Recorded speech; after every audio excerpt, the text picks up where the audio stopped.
There's a crazy debate going on whether to be vegetarian, non-vegetarian, vegan, egalitarian. It's all so confusing. But what does yoga say? In the modern day, we divide our food into carbohydrates, proteins, and fat, or worse still, calories. However, in the yogic system, we classify food as per its pranic content or prana, or energy. So what is prana? Well, pran. The Sanskrit word pran means life-giving force on which we survive. What? Don't we survive on food and water or air? Yes, of course we do. But that's not all. I mean, can you feed a dead body with food and make it come to life? No, because that something is no more. That prana is no more. Now the source of all energy or prana on this planet is the sun. So a human being cannot derive direct prana or energy from the sun. But plants can. So when you eat a plant, you are just one step away from the purest form of prana. Much better than eating a chicken or any other animal, which is a step further away, so prana is little distorted. Also, another point is, when I cut up a vegetable, say a tomato, it is still alive. If I cut it up, I throw the seeds on the ground, another tomato plant will spring up from there. It is capable of producing another life. Can you do the same with any animal? No, because the prana has left. So when I eat a tomato, the prana of the tomato adds to the prana of my system, of my body, thus increasing my energy. So the basic difference between eating a plant and an animal is the prana. While the plant is still alive, the animal is dead when it is eaten. The plant can absorb direct prana from the sun, while the animal is still one step away in the food cycle. The plant is capable of producing another life, while a dead animal cannot do so.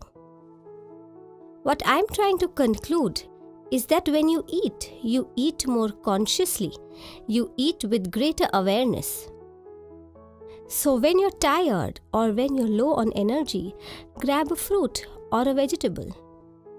Don't eat something that is low on prana. Actually, in India, there are a few saints still alive who have made their bodies in such a way that they can derive direct prana from the sun. They don't eat, they don't drink, they can even control their heartbeat.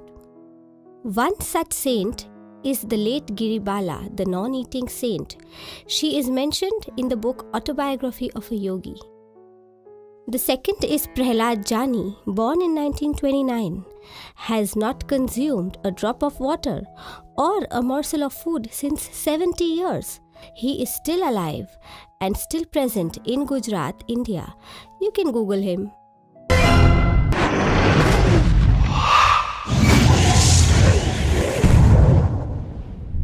The first point is the source of food. Where is your food coming from? Is it coming from the soil or is it coming from the factories? If it is coming from the soil, from nature, then of course it is loaded with vitamins, minerals, proteins, and of course more prana. But if it is coming from bottles and tins and cans, basically from business houses which want to make more money, then of course you're consuming more flavors, preservatives, chemicals, and of course less prana. So it is up to you to decide the source of your food. Try to go as close to nature as possible.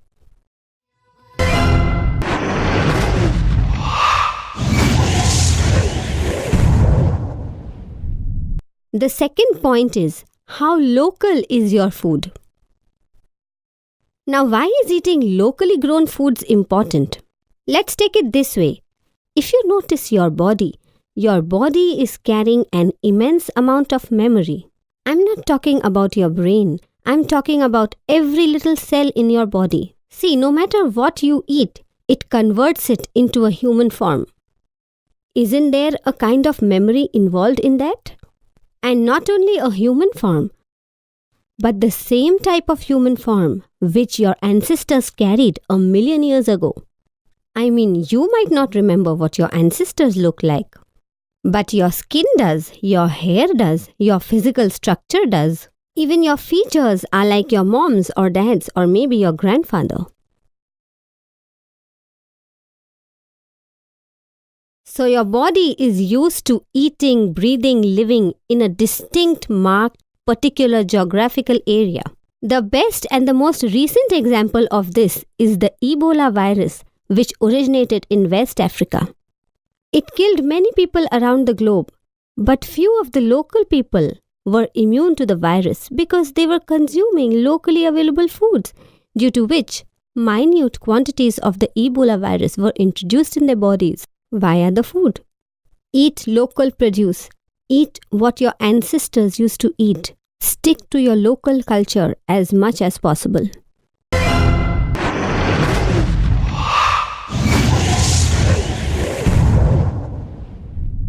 Now the third point is the time. By time, I mean the time of the day. Now, the whole planet, this earth, is running on a 24-hour cycle. The sun, the birds, animals, even the flowers seem to know what time of the day it is, what time to bloom and what time to shut down. But no, not us, because we are human beings. We are more intelligent than the silly plants and birds and animals. Our cycle is not based on the planet's cycle. It is based on the parties that we have to attend or the business meetings that we have to attend. So basically what is happening with your body is that it is naturally engineered to absorb more prana, more energy in the morning. As the sun is rising in the morning, everything comes to life in the morning. So please eat high energy, high pranic foods for breakfast. Breakfast is a must. A heavy dinner is a really bad idea.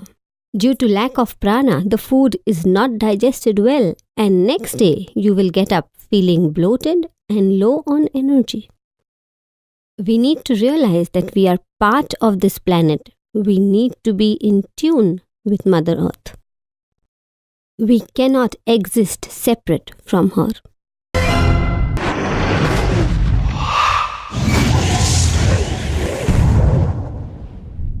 Last but not the least is the quantity.